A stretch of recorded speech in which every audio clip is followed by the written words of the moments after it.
안녕하세요. 이번 주는 호세아서 13장을 공부합니다.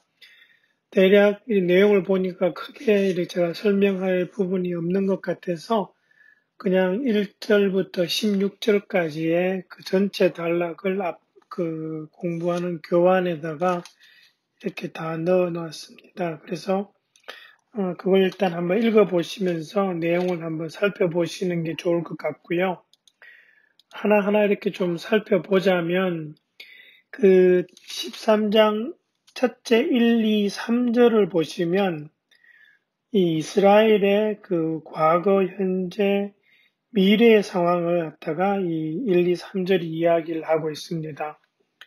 1절은 그 과거의 이스라엘입니다. 아마 이 주변 나라들에게 영향력을 아주 미칠 그때인데 아마도 여로보암 2세 때가 아닌가 싶고요.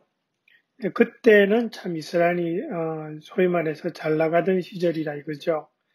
근데 이제 2절을 보시면 현재의 모습이 나옵니다.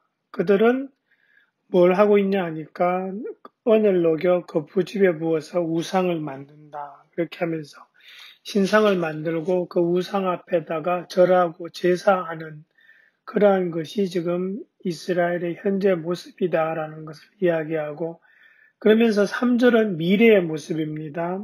미래에 이스라엘이 어떻게 되냐 하니까 아침 안개처럼 또 사라지는 이슬처럼 그리고 타작마당에 바람에 날려가 버리는 쭉정이처럼 돼버린다. 그렇게 이야기하시는 걸로 봐서 그만큼 이제 이스라엘 나라라는 그 자체가 없어진다는 그런 모습으로 지금 1, 2, 3절을 우리가 과거부터 현재 미래까지의 모습으로 지금 찾아볼 수 있고요.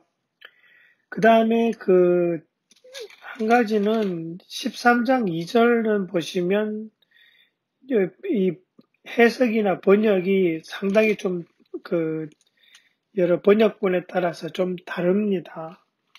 여기 저희 성경에는 없는데 어떤 다른 성경에는 사람을 제물로 바친다라는 그렇게 하는 성경도 있고요. 저희 또 성경은 보면 그냥 우상을 만든다라는 데서 그치는데, 다른 어떤 성경들은 그 영어 성경을 제가 이야기하는 겁니다. 번역을 어떻게 하냐 하니까 자기가 우상을 만들 뿐만 아니라 다른 사람들에게도 우상을 만들라고 부추긴다라는 그런 의미로 해석하고 번역해 놓은 성경들이 있습니다. 영어 성경에. 다시 말해서 이 2절도 해석하고 번역하는 것이 쉽지 않은 그러한 본문이라는 것을 저희들이 좀 알 수 있다라는 겁니다. 그래서 그만큼 이 호세아서가 쉽지 않은 그러한 책입니다. 그 다음에 4절, 5절, 6절을 보시면 이 하나님께서 과거를 회상하십니다. 4절에서는 출애굽시킬 때에 하나님을 지금 말씀하고 계시고요. 5절에서는 광야에서 이 이스라엘 백성들을 메추라기와 만나로 먹이시던 그 하나님을 지금 말씀하고 있고, 6절에서는 첫 부분은 어떻게 되냐 하니까 이 가나안 땅에 들어와서 이 이스라엘 백성들에게 복을 주시고 먹이시던 그 하나님이 드러나 있는데, 뒷절에 가면은 뭐라 그러냐 하니까 이 이스라엘이 그 배가 부를수록 교만해져서 하나님을 잊었다라고 그렇게 지금 말씀하고 계십니다. 뭐냐 하니까 그렇게 하나님께서 4절, 5절, 6절 초반까지 잘 보살피신 하나님을 말씀하는데, 뒤로 가면 이스라엘 백성이 그 하나님을 잊었다. 그렇기 때문에 이스라엘 백성은 이제 심판을 받아야 된다라는 그 말씀을 하시고 있는 겁니다.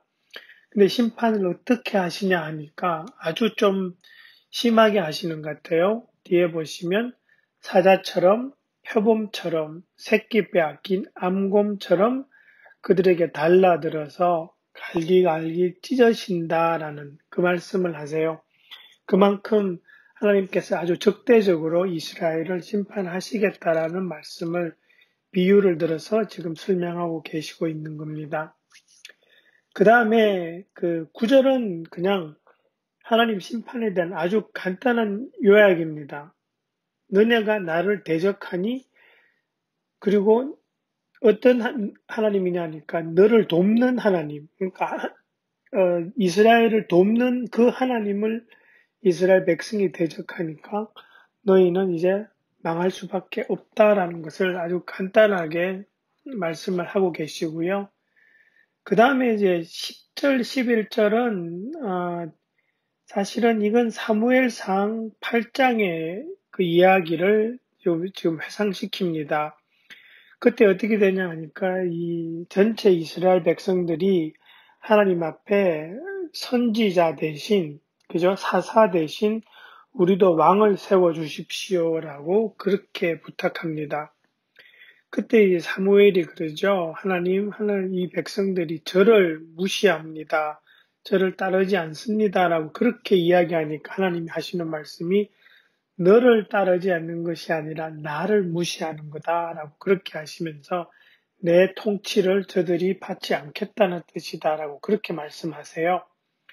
사실 그 왕을 세워달라고 하던 것은 하나님으로부터 그렇게 통치받던 그 모습에서 자기들도 이 이스라엘도 다른 주변 나라들처럼 사람을 왕으로 세워서 그렇게 통치하면 좋겠다라고 그렇게 이야기한 대목이거든요. 그것이 지금 10절, 11절에서 나오는 대목입니다. 근데 그렇게 세운 왕이 어떻게 되냐 하니까 지금 이스라엘이 궁지에 몰리고 어려운 환경에 처하니까 이 백성을 구해낼 힘이 없다라는 그 말씀을 지금 하나님께서 하고 계시는 겁니다. 그 다음에 이제 12절은 조금 있다가 뒤에 가서 제가 설명을 하고요. 13절은 이게 무슨 뜻이냐니까 진통이 나오는데요. 이 진통이 아기가 이제 태어날라 그러면 진통이 시작되면은 그 자매님들은 더 잘 아시겠지만 제가 예전에 그 저희 애들 태어날 때 그 교육받은 그거를 좀 살려서 말씀드리면 아기가 태어날 때가 되면은 머리가 이렇게 먼저 하면서 그 태어날 그 자리를 잡아야 됩니다. 그러면서 이제 시간이 되면은 열리고 애가 나와야 되는데 그 자리에 안 잡아 있으면 수술하든지 아니면 좀 위험해지거든요, 아기가. 지금 하나님이 지금 이야기하시는 게 바로 그 부분입니다. 때가 되었는데도 태를 열고 나올 줄 모르는 미련한 아들. 그러니까 아기가 태어날 때가 되면 자리를 잡고 태어날 준비를 해야 되는 게 마땅한 일인데 지금 그렇게 하지 않는 아기는 어리석은 미련한 아기거든요. 근데 이스라엘이 그렇다라는 겁니다. 하나님께서 지금 너네가 잘못했다. 나한테 돌아오고 회개하고 용서 구해라. 그러면 너희를 살려주겠다라고 이야기하시는데도 불구하고 이 태어날 때가 됐는데도 이 제 갈 길을 가지 않는 그 아기처럼 이스라엘이 그렇게 미련하고 지혜롭지 못하다라는 그런 말씀을 지금 하나님께서 하시는 겁니다. 그 다음에 14절도 마찬가지입니다. 14절은 하나님이 이런 말씀 하시죠. 소울의 권세에서 속량하며 내가 그들을 사망에서 구속하겠다 그러세요. 소울은 이 사람들이 죽어서 특별히 악한 자가 죽어서 심판받아 가는 곳입니다. 근데 하나님은 어떤 권세가 있으시냐니까 그 소울로 갈 사람들을 가지 않게 구원해 주실 수 있는 능력이 있는 분이 하나님이세요. 사망아 내 재앙이 어디 있느냐? 소울아 내 멸망이 어디 있느냐라는 이 말씀은 죽어서 소울로 가는 것이 당연하다라는 그걸 이야기하시면서 반문하시는 거죠. 나에게는 그러한 과정으로 가게 되어 있는 것을 다른 곳으로 돌릴 수 있는 힘이 있다라고 그렇게 말씀하시죠. 그 말은 또 다른 말로 하면은 하나님 앞에 돌아와서 하나님을 찾고 회개하면 사망 후에 서울로 갈 그 길에서 하나님이 돌려주실 수 있는데 이스라엘이 지금 그렇게 하지 않고 있으니까 서울로 가는 길에서 벗어날 수가 없다라는 그런 말이 지금 되는 겁니다. 그러면서 이제 15절은 보면은 처음에 이야기하시는 것은 이스라엘은 번성한 나라였다라는 거죠. 근데 하나님이 이제 심판하시는데 그 심판하시는 것을 어디에다가 지금 비유하고 있냐 하니까 동풍, 마른 바람입니다. 그죠? 그래서 그 바람이 불어오면 샘과 우물이 다 말라버리고요. 보물 상자들도 다 뺏긴다. 이거는 전쟁의 어떤 결과를 이야기합니다.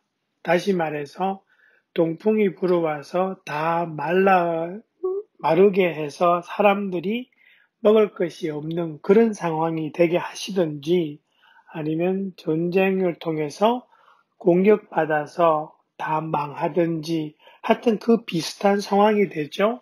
예전에는 아주 부유한 강국이었지만 하나님이 심판하시면 정말 먹을 것도 없고 다 빼앗겨버리는 그러한 나라가 될 것이다 라는 것을 지금 15절에서 하나님께서 말씀하고 있는 것입니다.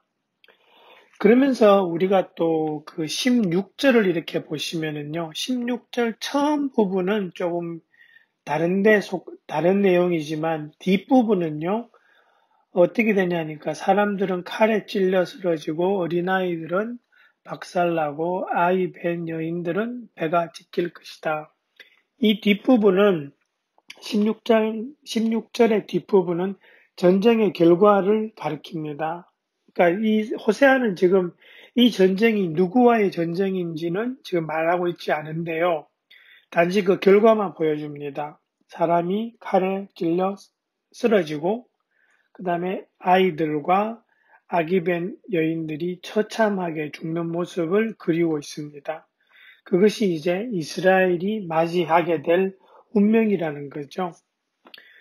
그러면서 이제 이 모든 것들을 계속 하나님께서 이 전쟁을 통해서 이 처참하게 멸망당하는 그 상황을 이야기하시는데 그렇게 망할 수밖에 없는 이유를 이 13장에서 두 번에 걸쳐서 말씀하셨습니다. 그것이 어디냐 하니까 12절하고 16절 초반 부분입니다. 일종의 요약입니다. 에브라임의 허물을 적은 문서를 모두 모았고 죄상을 적은 기록을 모두 보관하고 있다. 하나님께서 하시는 말씀은 너희들이 저지른 그 모든 악행이 지금 하나님 앞에 쭉 있다라는 겁니다. 그것 때문에 너희가 심판을 받을 수밖에 없다라는 말씀을 하시고 또 16절 전반부에 보시면 사마리아가 저희 하나님에게 반항하였으니 이제는 그 죄값을 치를 수밖에 없다. 뭐예요? 앞에서 쭉 이야기하시는 게 그런 내용들이었죠. 예전을 회상하시고 과거, 현재, 미래의 모습을 이야기하셨고요. 또 한 번은 이집트에서 출애굽할 때부터 광야로 또 가나안 땅에 들어와서의 하나님을 이야기하셨단 말이에요. 그러면서 그 하나님을 지금 하나님께 반항했으니 그 죄값을 치를 수밖에 없다라는 거죠. 그래서 이제 12절하고 16절 전반부는 하나님께서 이스라엘을 심판하실 수밖에 없는 이유에 대한 아주 간단한 요약이라고 그렇게 보시면 되겠습니다. 그래서 오늘 13장은요, 그렇게 특별하게 내용을 쭉 읽어보시면 이게 무슨 말씀인지 대략적으로 이렇게 이해가 되고 감이 잡히는 하나의 주제를 가지고 지금 계속 설명하고 있습니다. 이스라엘이 하나님께 심판받아서 망할 수밖에 없는 그 상황과 그 이유들을 쭉 설명하고 있다고 보시면 되겠습니다. 네, 그래서 길지 않은 내용이니까요. 잘 공부하시고 요약해서 또 목장 식구들에게 설명해 주시면 감사하겠습니다. 네, 수고해 주세요.